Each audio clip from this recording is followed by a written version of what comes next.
सास का घूंघट पार्ट 4। अब तक हमने देखा कि देविका के ससुराल के आदमी औरतों को घर के अंदर नहीं आने दे रहे हैं। देविका उन्हें पुलिस में जाने की धमकी देती है, जिससे पूरे गांव में अफरा तफरी मच जाती है। तभी गांव का एक आदमी सरपंच को बुलाकर ले आता है। सरपंच उनके घर के बाहर का नज़ारा देखकर कहते हैं, जोगिंदर जी, ये आपके घर की औरतों ने कैसा हंगामा मचा रखा है। आपका घर तो संस्कारों की मिसाल था, लेकिन ये मैं क्या देख रहा हूँ। आपके घर की किसी औरत ने घूंघट नहीं कर रखा। अब सरपंच जी, हमारे घर की औरतों को इस देविका ने बहकाया है। हमने पहले ही इन सबको चेतावनी दी थी कि अगर ये घर से बाहर गई तो हम इन्हें घर में नहीं आने देंगे। अब ये देविका हमें धमकी दे रही है कि पुलिस को बुलाएगी। क्या? पुलिस? इस गांव का बरसों पुराना इतिहास रहा है। इस गांव में कभी पुलिस नहीं आई।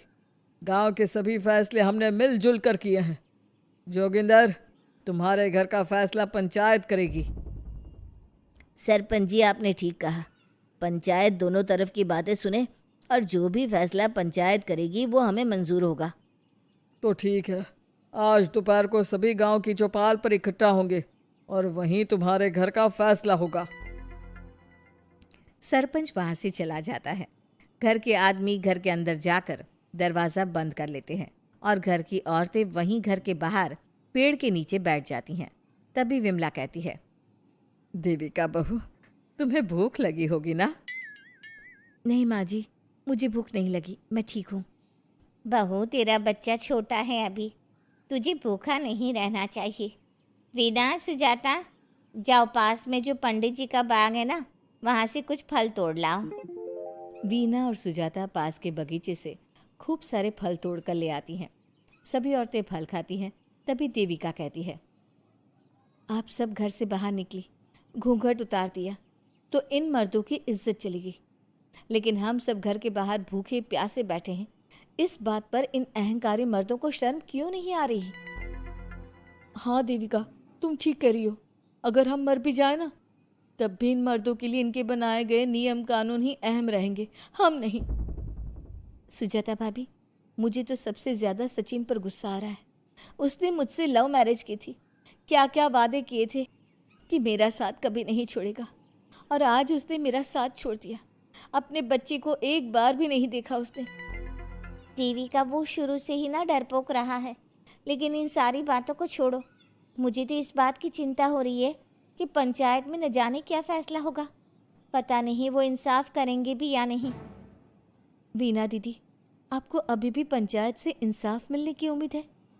अगर इस गांव की पंचायत में सच में इंसाफ करने की भावना होती तो सरपंच जी अभी हमें घर के अंदर जाने देते। देखा नहीं कितना जहर उगल कर गए हैं हमारे खिलाफ। तो बहू, अब हम क्या करेंगे? पंचायत तो हमारे खिलाफ ही फैसला सुनाएगी। पहले तो हम अपनी सारी बातें रखेंगे। अगर ये लोग नहीं माने तो आपको वही करना होगा जो मैं कहूँगी। लेकिन एक बात आप याद रखना, किसी भी सूरत में हम झुकेंगे नहीं, क्योंकि हम सही हैं। देविका सभी औरतों को समझा रही थी। तभी वहाँ एक गांव वाला आता है। आप सभी को पंचायत में बुलाया है। उस गांव वाले की बात सुनकर सभी औरतें पंचायत में पहुंचती हैं। वो देखती हैं कि उस पंचायत में सारा गांव इकट्ठा हो गया है।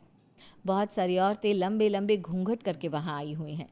तभी पंचायत की कार्यवाही शुरू की गई और घर के आदमियों से पूछा गया कि वो घर की औरतों को घर में क्यों नहीं रखना चाहते।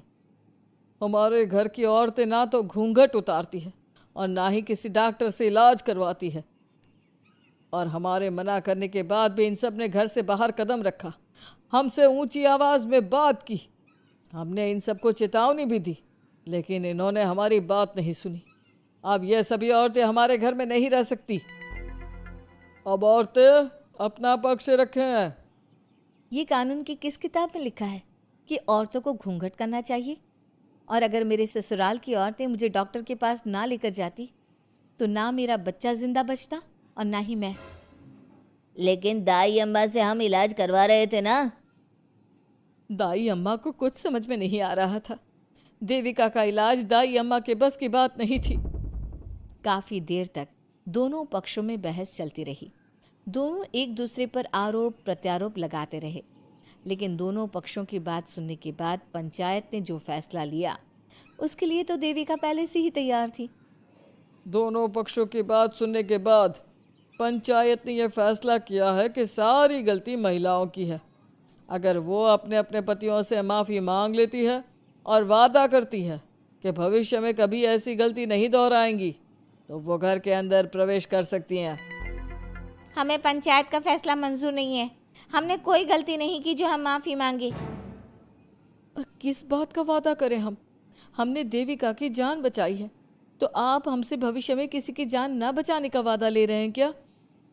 अगर तुम्हें पंचायत का फैसला मंजूर नहीं है तो तुम सबको घर में नहीं, पुरानी हवेली में रहना होगा, जो अब खंडहर बन चुकी है। यह खंडहर तुम्हारे घर के सामने ही है। सरपंच जी, आपका फैसला सही नहीं है। एक बार और सोच लीजिए इस फैसले के बारे में। ओ शहर की छोरी, 4 किताबें क्या पढ़ ली, हमें सही गलत का पाठ पढ़ाएगी? तुझे पता नहीं कि पंचायत का फैसला यहाँ सदियों से चलता आया है और लोग उसी को मानते आए हैं।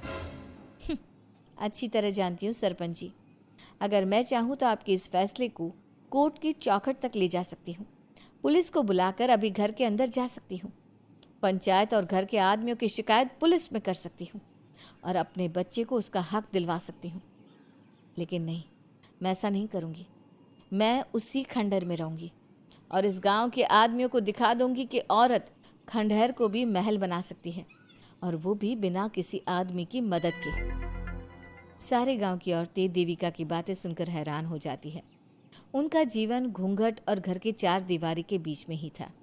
कोई औरत अपने हक के लिए पंचायत से भी टकरा सकती है, ये बात उन्होंने पहली बार सुनी थी। अब देविका घर की औरतों के साथ खंडहर में चली जाती है। माँ जी, ये खंडहर तो काफ़ी पुराना है। भाभी, खंडहर पुराने ही होते हैं।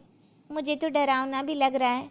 मैं डर की वजह से कभी इस खंडहर के आसपास भी नहीं आई, लेकिन मुझे क्या पता था कि एक दिन इसी में रहना पड़ेगा। ये तो टूटा फूटा भी पड़ा है।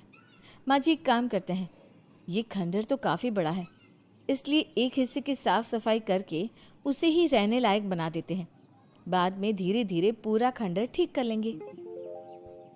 हाँ बहू, तुम ठीक कह रही हो। विमला भाभी और मैं इस खंडहर के टूटे हुए हिस्सों पर मिट्टी और ईंटें लगा देते हैं। सुजाता और विना, तुम साफ सफाई कर लो। सभी औरतें मिलकर खंडहर के एक हिस्से को सुधारना शुरू कर देती है और काफ़ी देर तक मेहनत करने के बाद वो उस हिस्से को काफ़ी हद तक अच्छा कर लेती हैं। और इसी तरह रात हो जाती है। सभी औरतें बैठकर बात करती है। माँ, हमने इस खंडहर को घर तो बना दिया है, लेकिन ये घर चलेगा कैसे? हाँ माँ जी, मैं भी यही सोच रही हूँ। और हम सब तो बड़े हैं, गर्मी सर्दी भूख कुछ भी आसानी से बर्दाश्त कर सकते हैं, लेकिन देविका का बेटा बहुत छोटा है, उसे तो हमें अच्छी तरह से पालना होगा ना। मैं भी यही सोच रही हूँ कि आगे हमें क्या करना चाहिए। कम्मू और मैं मिलकर मिट्टी का चूल्हा और मिट्टी के बर्तन बना देते हैं। कुछ दिन के लिए खाने का इंतज़ाम भी हो जाएगा, क्योंकि यहाँ पर खेत और बाग बगीचे आसपास ही है, कहीं से कुछ भी ले सकते हैं। पहले आप मुझे ये बताइए कि आप सब लोगों को आता क्या है? मतलब कोई ऐसा काम जिसका आपको शौक हो, जो आपने बचपन से किया हो। बहू, तेरे दिमाग में चल क्या रहा है? माँ जी, बहुत कुछ चल रहा है। बस अब हमारा सारा ध्यान इस बात पर होना चाहिए कि हम अपने लिए अच्छे से अच्छा क्या काम कर सकते हैं। आप सब हिम्मत से और समझदारी से काम लो, फिर देखना हम इस खंडहर को भी महल बना देंगे। इसके लिए सबसे पहले हमें आत्मनिर्भर बनना होगा। देविका सभी को समझा रही थी, तभी उसका बेटा रोने लगा। उसने अपने बेटे को गोद में उठाया और उसे चुप कराने लगी। अब देविका के सामने सबसे बड़ी चुनौती थी कि वो किस तरह से ससुराल की औरतों को आत्मनिर्भर बनाए और किस तरह से अपना घर चलाए। हमारे प्यारे दर्शकों, अब आप बताइए, देविका और घर की सभी औरतों ने अपने पतियों से माफ़ी ना मांगकर सही किया या गलत? क्या उनका खंडहर में रहने का फैसला सही था? अब देविका को क्या कदम उठाना चाहिए, हमें कमेंट में ज़रूर बताना। हमारी कहानी को लाइक, शेयर और चैनल को सब्सक्राइब करना मत भूलना।